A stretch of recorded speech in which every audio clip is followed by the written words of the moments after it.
मित्रों, जय श्री राम, जय महाकाल, राधे राधे। मित्रों, मैं पंडित रमेश चंद पटेरिया, इंजीनियर एवं एस्ट्रोलॉयर, आपका अपनी YouTube चैनल ग्रहचाल में हार्दिक स्वागत करता हूं। मित्रों, थोड़ा वीडियो लेट आ रहे हैं। उसका कारण है कि कुछ व्यस्तताएं जो इस समय शादियां चल रही हैं उसमें हो जाती हैं।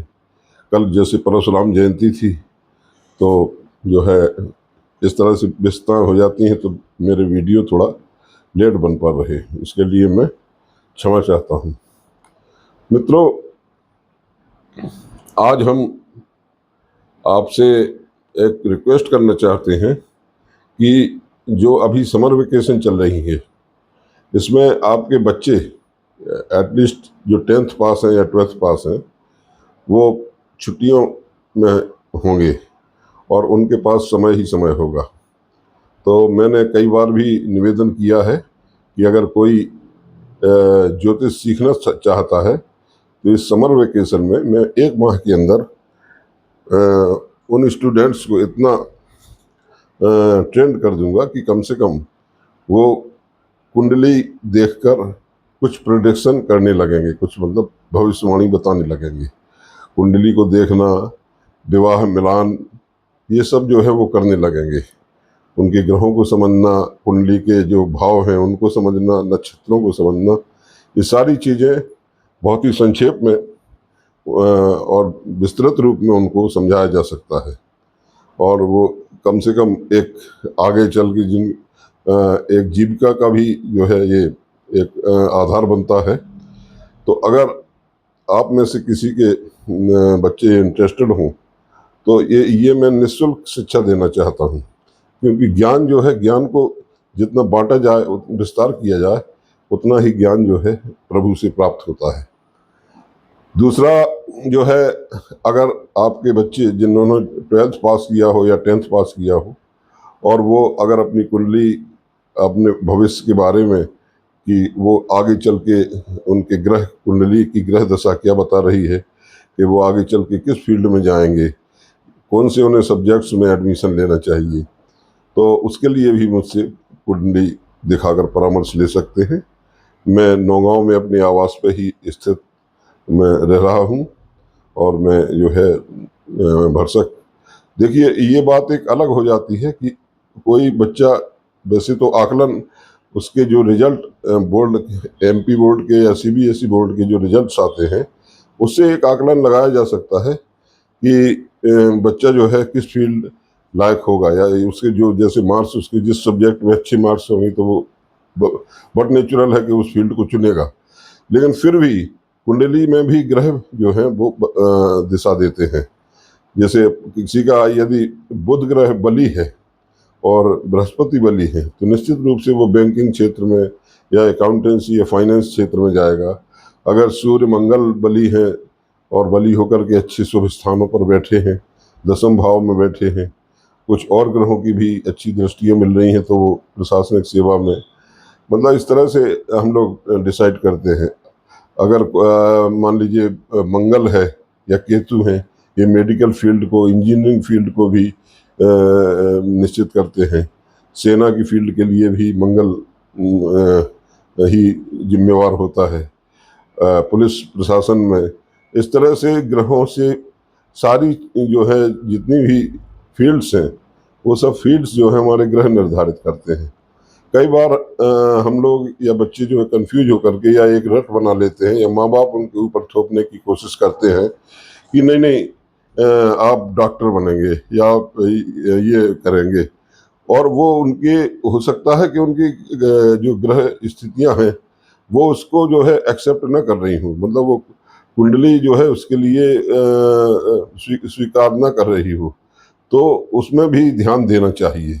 ये ऐसा मेरा मानना है, क्योंकि कई बार फिर जो निर्णय होते हैं वो गलत हो जाते हैं और मल्टीपल चॉइस हो जाती है, उसमें फिर बाद में एक चॉइस बनाना बड़ा मुश्किल हो जाता है और इसमें समय भी बर्बाद होता है। अगर मान लीजिए किसी ने मेडिकल लाइन में अपनी तैयारी शुरू की या कोचिंग शुरू की और बाद में वो उसने सोचा कि मैं प्रशासनिक सेवा में लायक मुझे करना चाहिए था, या मेडिकल लाइन में उसने 2 साल 3 साल बर्बाद किए कोचिंग करके और सिलेक्शन नहीं हुआ, तो इसलिए थोड़ी सी अपनी ग्रहों की स्थिति को देख करके और अपने जो रिजल्ट्स आपकी स्कूल के या बोर्ड परीक्षा के आते हैं उनको देख करके, और अपना भी इंटरेस्ट, यानी बच्चे का भी क्या इंटरेस्ट है, किस में इंटरेस्ट है, किस सब्जेक्ट में या किस फील्ड में, उसको विचार करते हुए जो है हमको एक निश्चित लाइन निश्चित कर देनी चाहिए। क्योंकि ये एक ऐसा समय होता है, ये जो है एक उनकी जो उम्र होती है वो एक उड़ने वाली उम्र होती है, तो उसको थोड़ा स्थिरता देना हम पेरेंट्स का भी काम है। तो मेरा ये निवेदन है कि अगर कोई मुझसे सलाह लेना चाहता है तो मेरे व्हाट्सएप नंबर पे, या मैं अपने आवास पर सुबह 9 से 11 बजे तक और शाम को 4 बजे से 6 बजे तक उपलब्ध रहता हूँ। जरूर आकर संपर्क करें, और जो भी सलाह मुझसे बन पड़ेगी वो मैं भरसक देने की कोशिश करूँगा। तो मित्रों, आज हम एक आपको विशेष या अलग जो ज्योतिष की जो शाखा है उसके बारे में जो है कुछ चर्चा करना चाहेंगे। लाल किताब ज्योतिष के बारे में। लाल किताब ज्योतिष, जैसे मैंने पूर्व में अपने वीडियोस में बताया कि लाल किताब ज्योतिष एक वैदिक ज्योतिष का जूस है। वैदिक ज्योतिष यदि फल है तो ये जूस है। एक्चुअली ये एक व्याकरण है। इसको वैदिक ज्योतिष ज्योतिष कोई भी ज्योतिष हो, ये बहुत ही गूढ़ ज्ञान है और बहुत गहराई का ज्ञान है। इसमें आप जितने भी घुसते चले जाएंगे और उतना ही आप उसमें तैरते जाएंगे। और उसको उस विषय ज्योतिषी का काम होता है कि मैं किस तरह से अपने जो हमारे जजमान हैं उनको हम सही से सही सलाह दे सकें, सही से सही उनको प्रोटेक्शन दे सकें, ताकि वो उनके जीवन में जो है सही सटीक घटे। और इससे जो है वाक शक्ति भी या वाक शुद्धि भी होती है ज्योतिषी की। तो ज्योतिषी एक को अपने जो जजमान है उसका दर्द अपने अंदर महसूस करते हुए पूरा भरसक प्रयास करना चाहिए कि उसकी समस्या हल कैसे हो। जबकि आज के समय में थोड़ा दूसरा ट्रेंड चल रहा है। लोग अपनी समस्या को पहले देखते हैं और जजमान की समस्या को बाद में देखते हैं। आप मतलब समझ गए होंगे, है कि नहीं? तो सब इस तरह से नहीं। जो यजमान आया है वो आपके पास बहुत ही चारों तरफ से धक्के खा के आया है, भटक करके आया है। वो उसको कहीं रास्ता नहीं मिला, वो सब जगह जो है होते हुए आपके पास आया है, तो कुछ आपसे उम्मीद कर लेकर आया है। तो मेरा जो ज्योतिषी भाई हैं उनको भी ये सलाह है कि जो है क्या नाम, आपको जितना भी आप उनको रिलीफ पहुंचा सकते हैं वो रिलीफ पहुंचाएं। उसको व्यापारिक दृष्टिकोण से ना आके और ना उसको तोलें। तो मित्रों, आज हम लाल किताब पर चर्चा करेंगे। लाल किताब में आज हम लाल किताब कुंडली के ऊपर चर्चा करेंगे। लाल किताब की जो कुंडली है, लाल किताब को कुंडली को एक्चुअली लाल कुंडली को टेवा बोलते हैं। टेवा टेवा एक उर्दू शब्द है, क्योंकि ये लाल किताब जो इसकी जो शुरुआत जो लिखी गई ये वैदिक ज्योतिष से ही अवतरित हुई है।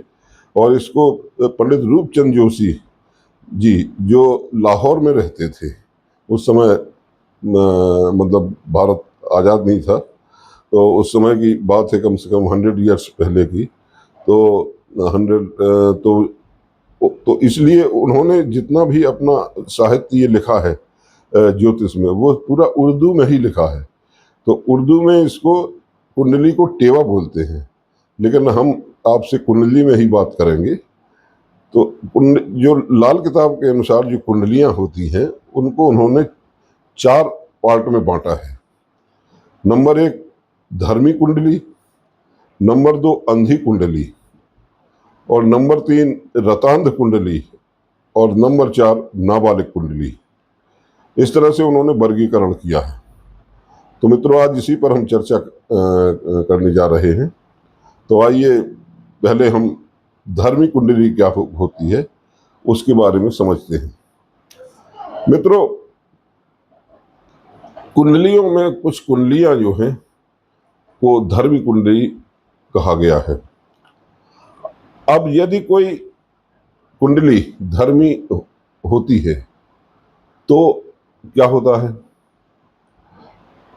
मतलब जो कुंडली धर्मी होती है उसमें राहु केतु और शनि, इन तीन की स्थिति, इन तीन को अशुभ ग्रह माना गया है। तो अगर कोई कुंडली धर्मी है तो इन इन ग्रहों का प्रभाव जो है ये अपना बुरा प्रभाव नहीं देते हैं उस जातक को, मतलब अशुभ प्रभाव ये देना छोड़ देते हैं। लेकिन इसका मतलब ये भी नहीं है कि मतलब जो है क्या नाम वो आपको शुभ प्रभाव देने लगेंगे, लेकिन अशुभ प्रभाव निश्चित रूप से वो नहीं देते हैं। अब उसमें कंडीशन क्या होती है, शर्त क्या है, तो राहु केतु जो है मतलब तब धर्मी होते हैं जब वे चौथे भाव में, कुंडली के चौथे घर में, अभी मैं उदाहरण से आपको कुंडली दिखा के बताऊंगा। यदि राहु या केतु कुंडली के चौथे घर में बैठे हों, या वो चंद्रमा के साथ कुंडली के किसी भी भाव में बैठे हों, नंबर एक। और नंबर दूसरी शर्त क्या है, शनि जो है 11वें भाव में बैठे हो, यानी लाभ भाव में बैठे हो, तो कुंडली जो है धर्मी हो जाती है। उदाहरण के तौर पे जैसे ये कुंडली है एक, आपको दिखा रहे हैं, तो इसमें राहु चौथे भाव में बैठे हैं, ये लग्न से 1 2 3 4, और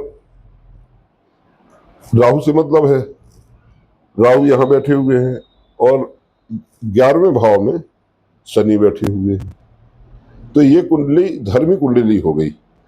दूसरी शर्त यह है कि राहु केतु में से कोई भी यदि चंद्रमा के साथ बैठा हुआ हो, कहीं भी बैठा हुआ हो कुंडली में, और शनि भी कहीं भी बैठे हो लेकिन वो बृहस्पति के साथ बैठे हो, तो ये कुंडली जो है धर्मी हो जाती है।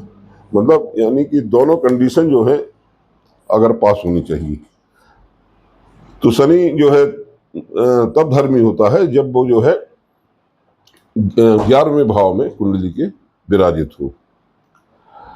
ये दोनों कंडीशन जो है अगर लागू हो रही हैं आपके बच्चों की कुंडली में, तो ये मान के चलिए कि ये कुंडली धर्मी कुंडली है। अब धर्मी कुंडली का अर्थ क्या हुआ, चूंकि बृहस्पति धर्म के जो है वो है प्लेनेट है, और शनि कर्म के प्लेनेट है, तो ऐसे में ये होगा कि मतलब जो जातक होगा वो अपनी धर्म परायणता के साथ जो है अपने कर्मों को करेगा जीवन में, और उसको उससे बहुत ही अच्छा जो है क्या नाम जीवन में लाभ होगा।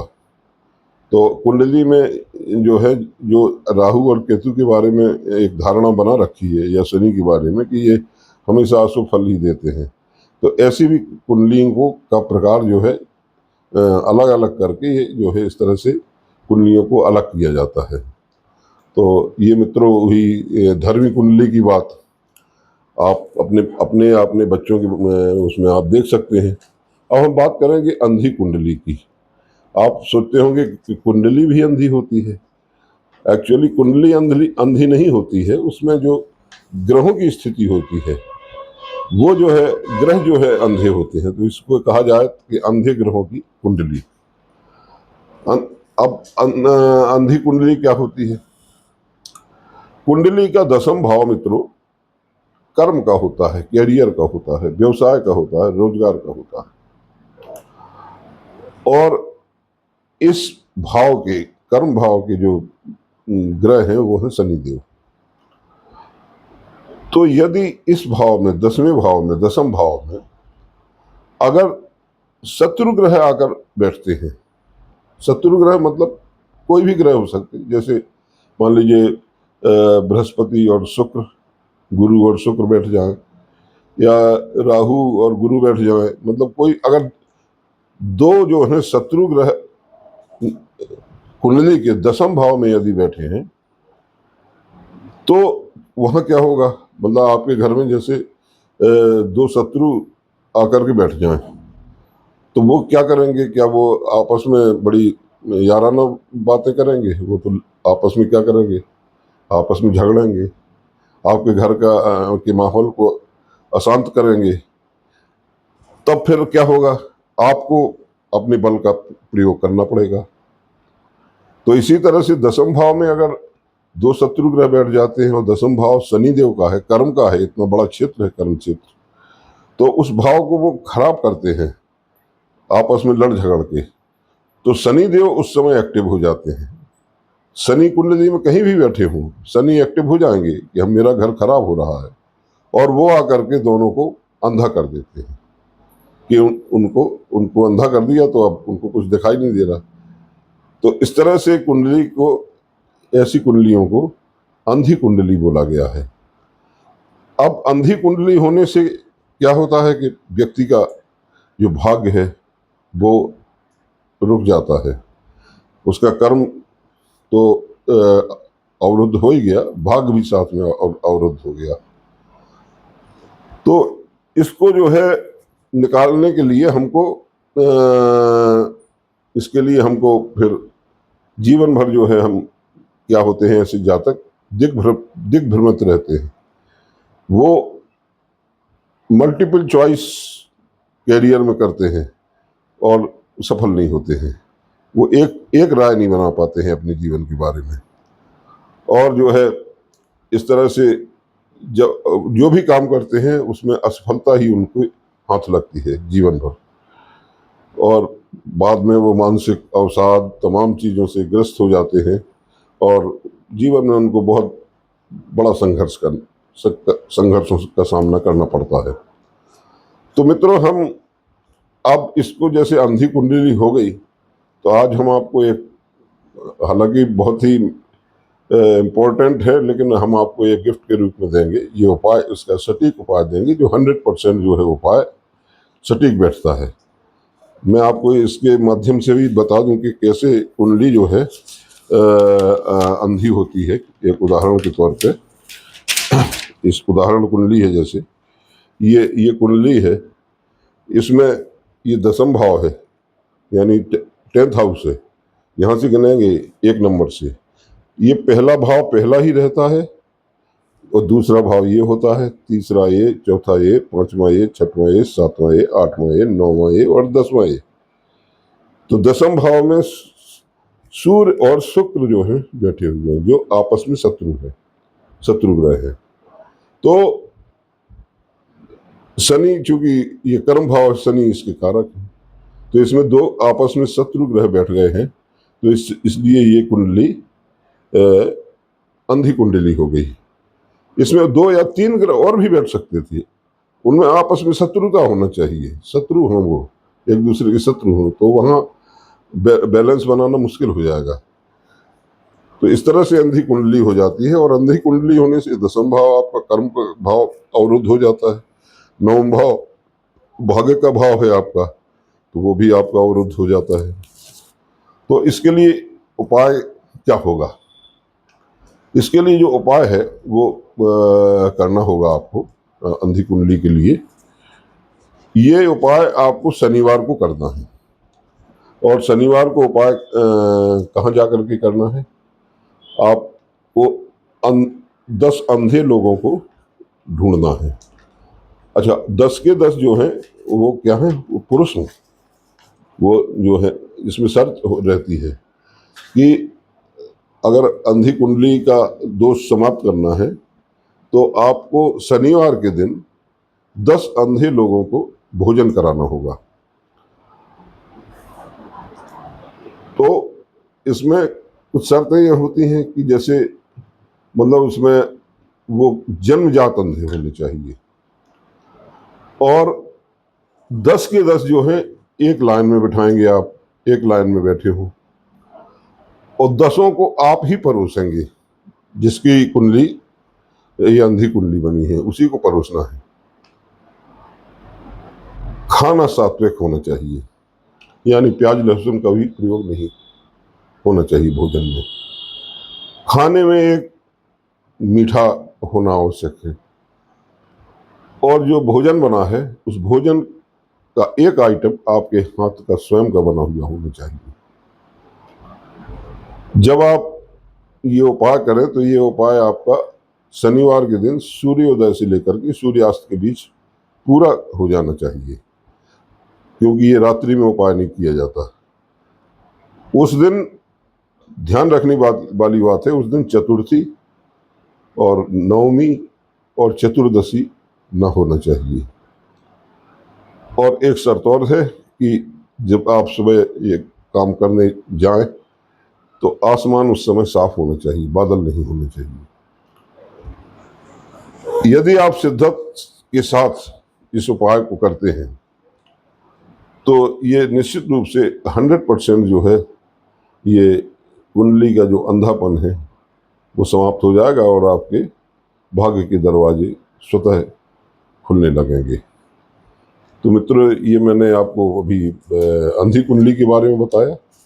मतलब नई नई जानकारी आपको मैं देता रहता हूँ, और इनसे क्या है कि चीज़ें बहुत सी लोगों को मालूम नहीं होती हैं। वैदिक ज्योतिष में बहुत गहराई से चीज़ों को देखना होता है, और तमाम तरह की षोडश कुंडलियों से जो है क्या नाम निकालना पड़ता है। लेकिन ये चूंकि इसका एक सार बनाया गया है लाल ज्योतिष में, वैदिक ज्योतिष से सार तत्व निकाला गया है। तीसरे प्रकार की जो कुंडली है वो क्या बोलना चाहिए, रतांध कुंडली है। रतौंधी आती ना जो बुंदेलखंड में, जिसको थोड़ा कम दिखाई देता है झिलमिलाहट शाम के टाइम या कम उजाले में, तो वो जो रतौंधी होती है वो वही उसी नाम से रतांध कुंडली